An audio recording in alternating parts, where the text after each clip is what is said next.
Bueno, cordial y afectuoso saludo de paz y bien. Vamos a hablar de un tema muy importante como es el paciente con los ganglios agrandados o que nosotros llamamos adenopatías. Fundamental, el sistema linfático es el sistema, digamos, hace parte tanto del sistema vascular como del sistema inmunológico. Y podríamos decir que también con el sistema linfohematológico poyético. Primero tiene una función como es la de recoger el líquido de exceso que las venas no pueden traer al corazón. Esa es la primera función, más o menos un 3% que las venas no son capaces de recoger, lo hace el sistema linfático. Segundo, una función muy importante como es el de servir como de estaciones donde están los linfocitos, que son las células como de defensa del organismo. Segunda gran función, función inmunitaria. Y la tercera gran función es la función que tiene que ver con el transporte de las lipoproteínas que se producen en el intestino y que son transportadas a la circulación y de ahí hacia las venas y a todo el torrente circulatorio. Tres grandes funciones del sistema linfático. Lo segundo, entonces, la definición, la anatomía grande.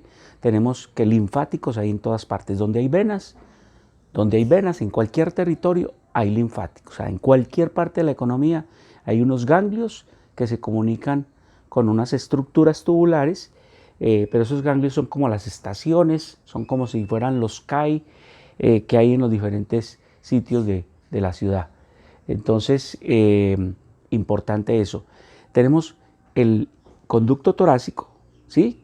Que se inicia sobre la vértebra L12 en el abdomen, detrás, en la parte del retroperitoneo, se forma la cisterna del Kili, de ahí va el conducto torácico y ese es el que va y recoge, digamos, la sangre, la linfa del lado izquierdo, del abdomen todo, de las extremidades, y va y la lleva hacia el ángulo yugulo-subclavio donde desemboca, digamos, la yugular y la subclavia, ahí desemboca el conducto torácico en el lado izquierdo. Ese es el gran conducto de drenaje, sobre todo del lado del abdomen, de la extremidad y del lado izquierdo del tórax. Y la otra es la gran vena linfática, que desemboca en el ángulo yugulo-subclavio derecho y recoge la sangre de la otra parte que el conducto torácico no puede recoger. Y todo lo que son los ganglios de la cabeza, de la cara, del cuello, pues van hacia el lado izquierdo, hacia el conducto torácico, el lado derecho hacia la gran vena linfática. Definición: una adenopatía es un crecimiento de un ganglio. Básicamente, un ganglio en zonas diferentes a la ingle, por encima, digamos, de 1,5 centímetros ya es un ganglio linfático, es una adenopatía. Y por encima de 2 centímetros en la ingle, en la región inglinal, son adenopatías. Importante, cualquier infección aguda o crónica puede agrandar los ganglios linfáticos.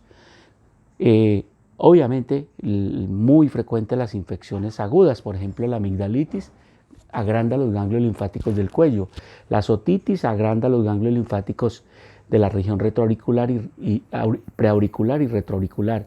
Las infecciones nasofaringeas y eso agrandan los ganglios linfáticos del cuello. Y obviamente las infecciones pulmonares agrandan los ganglios linfáticos del mediastino. Pero entonces, digamos, lo más importante es las enfermedades que producen infecciones localizadas, producen ganglios linfáticos localizados. Y algunas enfermedades, por ejemplo, virales, producen ganglios linfáticos difusos, como en todo el cuerpo. Por ejemplo, la tuberculosis, la mononucleosis infecciosa, el citomegalovirus, los mismos virus de la rubeola, la varicela, esos producen ganglios linfáticos difusos. ¿Qué es lo más importante con el ganglio linfático que la gente debe saber y que los médicos generales y los estudiantes deben saber? El 80% de los ganglios linfáticos en personas menores de 40 años, 80-90 son benignos, no son malignos, no son graves.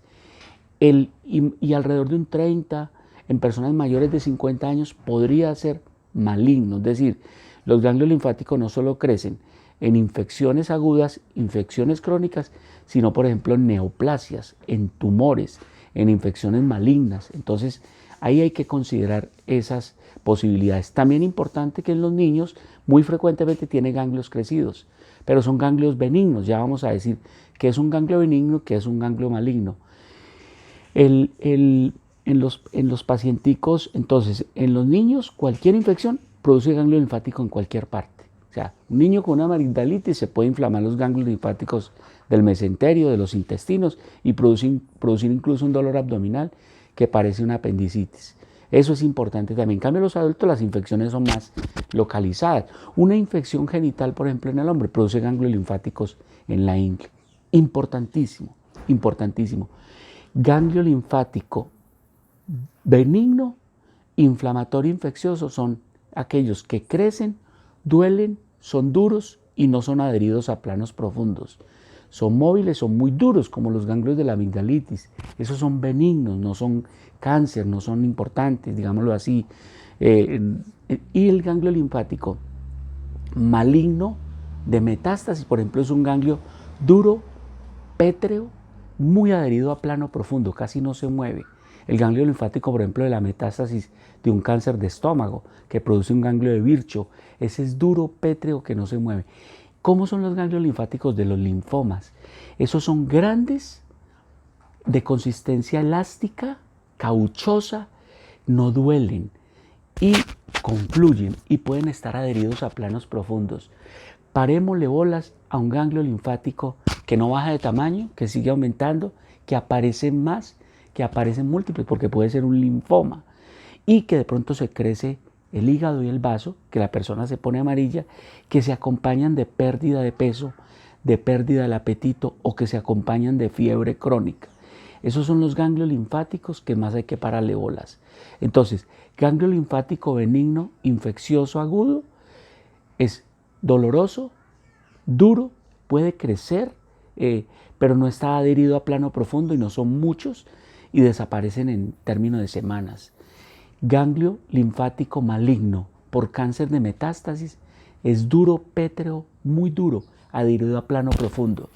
Ganglio linfático del linfoma es un ganglio grande, muy grande, pueden ser bilaterales y de consistencia cauchosa, ¿sí? Cauchosa. Pueden doler cuando crecen mucho y se necrosan y aparecen unidos y son difíciles de mover. Parémosle bolas. Casi siempre los ganglios linfáticos lo que hacemos es seguimiento al paciente. Entonces, en algunos casos nos toca tomar biopsia. ¿Cuándo? Cuando sospechamos linfoma, cuando sospechamos cáncer, cuando sospechamos neoplasia, ¿sí? O cuando sospechamos infecciones crónicas, tuberculosis, micosis, el HIV, de pronto que sospechamos que hay infección crónica y que podemos hacer aislamiento de alguna bacteria sobre todo, o en algunos casos, aunque los virus casi siempre son de diagnóstico serológico.